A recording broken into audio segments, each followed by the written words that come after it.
அனைவருக்கும் வணக்கம்.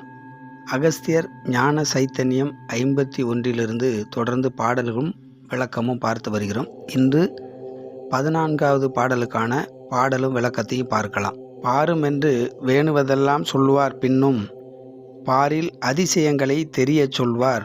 நேருமென்ற மாயையோடு கோபம் தள்ளும் நிலை ஆங்கார பைசாசத்தை தள்ளு. மேருவென்ற நிஷ்டை சதா காலமும் நெல்லு. மேன்மை தரும் தாயாரை கண்டுகொள்ளு.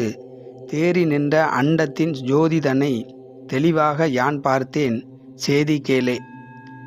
ஞான பாதையில் செல்லும் சீடனுக்கு ஞானியானவர் தகுதியுடையவரை தேர்ந்தெடுத்து அவர்களுக்கு எடுத்துரைப்பார்கள். உண்மையான குரு உபதேசத்தோடு அனுபவத்தையும் கலந்து ஞானத்திற்கு வழிகாட்டுகிறார். பிரபஞ்ச ரகசியம் மட்டுமல்ல, உடலுக்குள் மறைந்திருக்கும் உயிர் ஆற்றலையும் உணர்த்தி காட்டுவார். மாயை அறியாமையால் ஏற்படும் ஆசையும் கோபமும் தவத்திற்கு தடையாக இருக்கும்.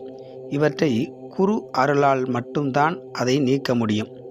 அகங்காரம் ஞானத்திற்கு தடையாக இருக்கும். நான் யார் என்பதை அறிந்து உணர்ந்து பற்றை விட்டு தாமரை இலை தண்ணீர் போல் இருந்தால் ஜீவனை உணர்ந்து சிவமாக்க முடியும். மேரு மலை என்பது வெளியில் உள்ள மலை அல்ல.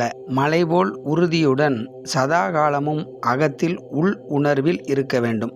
தொடர்ந்து உறுதியுடன் முயற்சி அவசியம். உள் உணர்வில் சதா காலம் நிலைக்க செய்யும் சக்தி, அதாவது ஆற்றலை கண்டு ஜோதிதனை தெளிவாக நான் பார்த்தேன், நீயும் அறிந்து உணர்ந்து பாரு என்று அகஸ்தியர் இந்த பாடல் மூலமாக நமக்கு விளக்குகிறார். அனைவருக்கும் வணக்கம். நன்றி. மீண்டும் சந்திப்போம்.